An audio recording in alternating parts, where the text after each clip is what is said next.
Hi friends, welcome back to our channel. ఈ శివయ్య ఆలయాన్ని ఒక్కసారి దర్శనం చేసుకుని ప్రార్థిస్తే చాలు 21 జన్మల పాపాలు తొలగిపోతాయి. ఈ ఆలయం తమిళనాడులోని తిరువెంకడులో ఉంది. ఇంతటి మహిమాన్విత ఆలయ విశేషాలు ఇప్పుడు మనం తెలుసుకుందాం.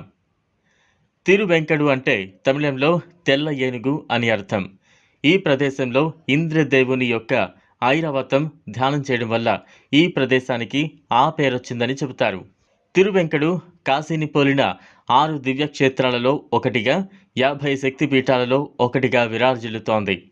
ఆలయ చరిత్ర గురించి మాట్లాడితే, మురుతువన్ అనే రాక్షసుడు బ్రహ్మ నుండి వరాన్ని పొంది దేవతలను చిత్రహింసలకు గురి చేస్తుంటే దేవతలు శివుని వద్దకు వెళ్ళి ప్రార్థిస్తే ఆయన తిరువెంకడు వెళ్ళి నివాసం ఉండమని చెప్పారట.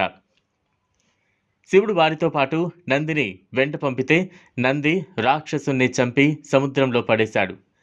శివుడి యొక్క 64 ముద్రలు ఇక్కడ ఉన్నాయి. ఇక్కడ శివుడి ఉగ్రరూపంలో మనం చూడొచ్చు. ఉగ్రరూపంలో ఉన్న శివుడి విగ్రహాన్ని ఇక్కడ పూజిస్తారు. శ్వేతరం ఈశ్వరార్ ఆలయం తిరువెంకడులో ఉంది. ప్రధానంగా శివుణ్ణి బ్రహ్మ విద్యా నాయకిగా పూజిస్తారు. బుద్ధునికి ఒక ప్రత్యేకమైన గర్భగుడి ఉంది. దానిని శ్వేతరం ఈశ్వరార్ ఆలయం అని అంటారు. ఈశ్వరార్ ఆలయంలో ఒక అరుదైన అంశం అదే శివుడి 5 ముఖాలుగా ఉన్న చిత్రాలు ఉంటాయి. ఇక్కడ అగ్ని తీర్థం మరియు చంద్ర తీర్థం, సూర్య తీర్థం అనే 3 తీర్థాలు ఉన్నాయి. ఈ తీర్థాలు శివుడు తాండవం చేస్తున్నప్పుడు తన కంటి నుంచి 3 చుక్కలు క్రింద పడటం వల్ల ఏర్పడ్డాయి అని అంటారు.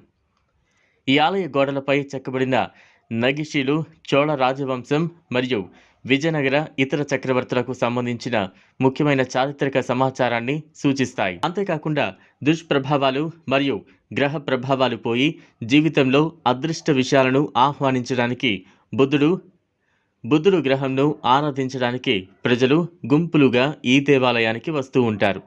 9 నవగ్రహ ఆలయాలలో ఒకటైన ఈ ఆలయంలో పూజలు చేస్తే ప్రజలకు సంపద, జ్ఞానం లభిస్తాయి అని ప్రతీతి. చూసారు కదా, ఇది వాళ్ళ వీడియో. ఈ వీడియో కనుక మీకు నచ్చినట్లయితే లైక్ చేయండి, షేర్ చేయండి, ఛానల్ను సబ్స్క్రైబ్ చేసుకోండి. Thanks for watching.